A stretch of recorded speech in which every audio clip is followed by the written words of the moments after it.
as a community can do better. What do you want to tell your children about this moment? We need reforms.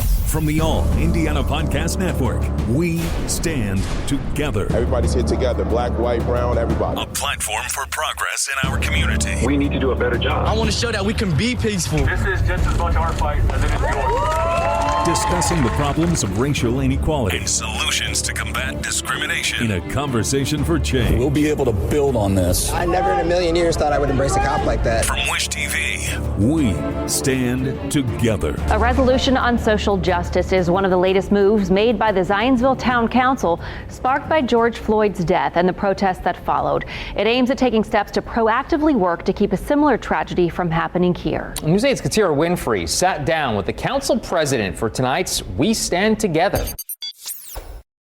What can 160 years of experience teach you about the future? A lot. Especially when it comes to protecting what matters. At Pacific Life, we've helped people and businesses confidently embrace the future with life insurance, retirement income, and employee benefits. With strategies built on strength and trust, and a promise to be here for you today and tomorrow. Ask a financial professional how Pacific Life can help you today. Pacific Life Insurance Company, Omaha, Nebraska, and in New York. Pacific Life and Annuity, Phoenix, Arizona. Zionsville, Indiana's population is roughly 27,000. 95% would classify themselves as white.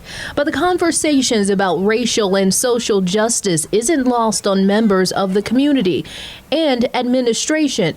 In a unanimous vote, council members approved a social justice resolution, which in part condemns racism of all kinds while working to improve police and public relations. We're living in very interesting times when you look at all of the protests and everything happening across the country.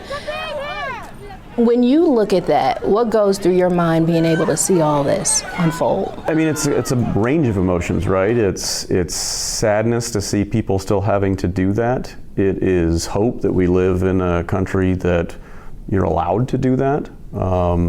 It's hope for change.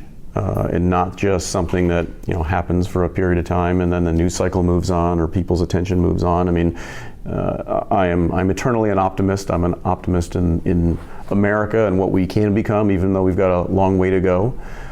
And so whatever we can do, at least on a local level, to try to push against that and bring people together, I think that's the only way you can address some of these things is through conversations like this.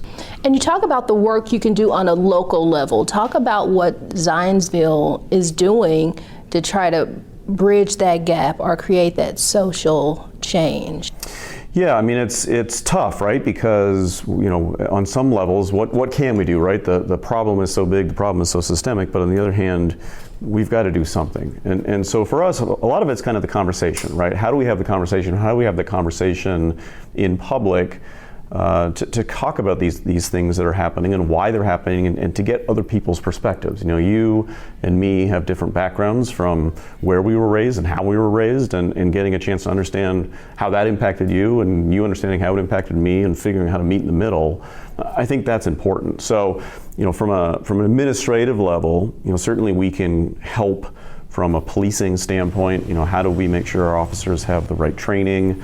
How do they have the right culture to make sure that they aren't targeting people based on any certain ethnicity or based on race or gender or anything like that. And if there is a need to interact, how do they do that in a way that keeps them safe and keeps the public safe? So part of the resolution that we put together was really around making sure that on camera, give us some background. What is the resolution? How did you all get to this point? Yeah, with the murder of George Floyd up in Minnesota, it was something where one of our counselors, Alex Choi, came to us and said, I want to do something. I see what happened. Certainly we want to make sure it doesn't happen in Zionsville. And how do we make something out of that tragic event? And so for us, it was very important to make sure that what we were doing was not just passing something and then forgetting about it, right? Checking a box. And so oftentimes when you create a resolution, you want to create some sort of action. So part of the resolution was certainly acknowledging what had happened to Mr. Floyd, acknowledging the current protests and the Black Lives Matter and acknowledging just that phrase, right, that Black Lives Matter. But then part of it was action-oriented. So one of those pieces was again, making sure that the police had the training, the funding to interact properly and to do a review with the Board of Police Commissioners and to do a review with the mayor to make sure that those things were happening. And then lastly, we certainly are calling on our legislators, whether it's at the state level or the national level, to do similar types of things that obviously can impact a much bigger population than just Zionsville. Have you been able to put any of these practices into motion? Are we still coming up with the way to implement them? We have. So we've already done the police review component. I'm also on the Board of Police Commissioners, and so we've been working closely with the police chief to make sure that there's kind of two components to that. One is making sure that they've got the right training, right? That's important in any sort of situation. Part of it too, though, is we have not a very diverse police force, quite candidly. And so how do we go about more proactively recruiting black police officers or black individuals that may be interested in policing, and what kind of process can they go through? And certainly, anyone of any race to really broaden our pool of candidates. And just finally, overall, all these things are happening and there's always some type of skepticism to some degree, but overall, are you hopeful that this is the spark to a massive change locally and nationally? I'm hopeful. What is happening right now is kind of the last grasps of people trying to cling on to old ways that were happening, and that movements that are happening, whether it's locally in Zionsville or whether it's a national campaign like Black Lives Matter, will change us for a better. Again, it will take time.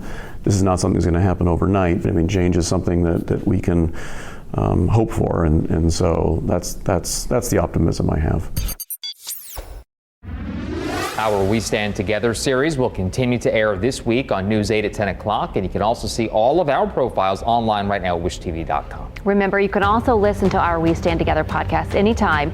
Tonight's episode and others are found at allindianapodcastnetwork.com. From Wish TV, we stand together. Watch, read, listen, and be a part of the conversation online at wishtv.com and when you follow Wish TV on Facebook.